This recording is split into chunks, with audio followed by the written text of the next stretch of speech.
Hi, this is Kathy Withers from Withers Wool in Woodbine, Maryland. I raise Angora goats and merino sheep for their fiber, and I very quickly fell in love with the idea of color and texture, and I was very excited to discover that there was the ability to create art yarns. Mine go a little bit further and beyond most people's art yarns because I include several different types of textures. Some of them are originally mine in my art yarns. This one right here is dedicated to spring, and it's based on sheep buttons. I have one that's designed for quilters and sewers, has sewing machine and other buttons related to the idea. And then this one here is based on farm animals. I have several others. They're all listed on my witherswool.etsy shop, so go enjoy. I also do feathered yarns. They're one of my specialties. They have little crimps on them that allow the feathers to hang, and no matter which way you hang your item, the feathers will go gravity and hang down. I have patterns that go with them to give you ideas on how to use the art yarns. I do have a second page on Etsy called artweaving.etsy.com, and that is where you can find most of my finished models because as they sell, I have room to make something else.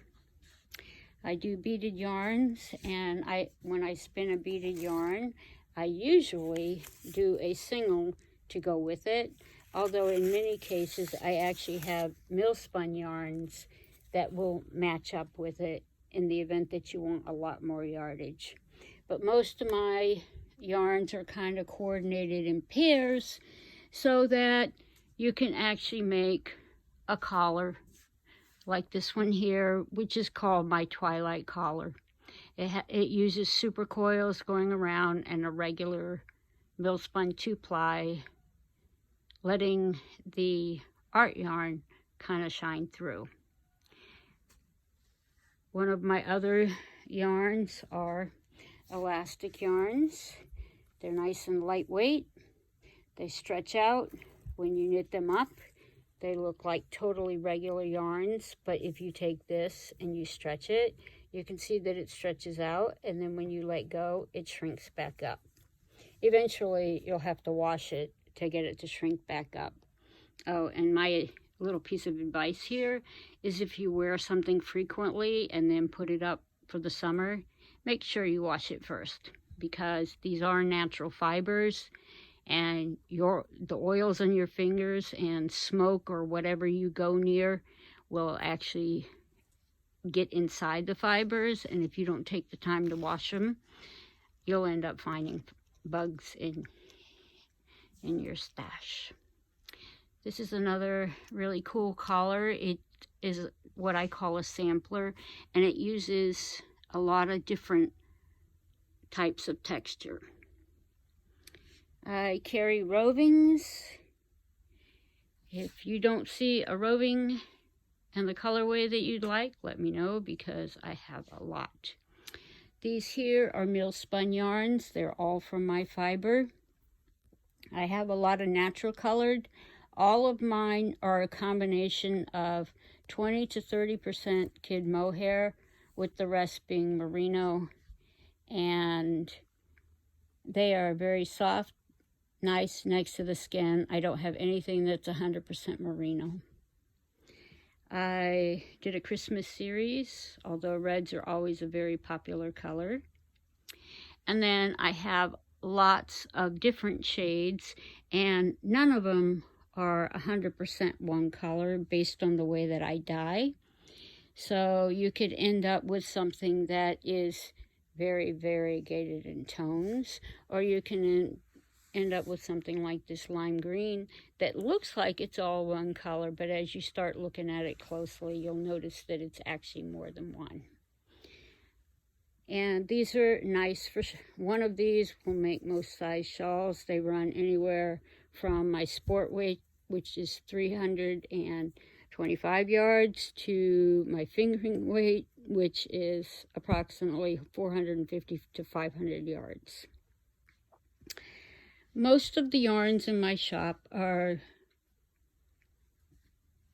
set up based on colors. So I have my natural colored blacks and brown on the end, shifting to whites that are singles, and then shades of red. When you go shopping, these are blues. You can search by color. You can say blue, and if I say blue, it could be a lot of different shades of blue. This one here is more of a turquoise blue, but if I say blue, you have to actually look at it, and I have tried my best to make sure that they actually look like what I spun and what I have here. I have purples and amethysts. I have shades of green. Then it goes oranges to yellows, and from yellows to natural taupe or fawn, and then back to white. And I always have a section at the front that is a grouping of my most recent yarns. So when you look for texture, you can look for super coils. You can look for thick and thins. You can look for bullions. You can look for coils. You can look for bullions again, or knots, and knots and bullions are not the same thing. And then you can also look for my double knotted yarn, which actually looks like this. Double knots are kind of cool and funky. I have a variety of different ones. I actually have one kit that is the hat itself ready to be prepared. Hope you enjoyed your tour around my shop. If you're in the local area and you'd like to come visit, I have opened my shop back up, and you're welcome to come out. I've had my vaccine as well as my husband, but Maryland law says you need to wear a mask, so please wear a mask and be prepared to social distance.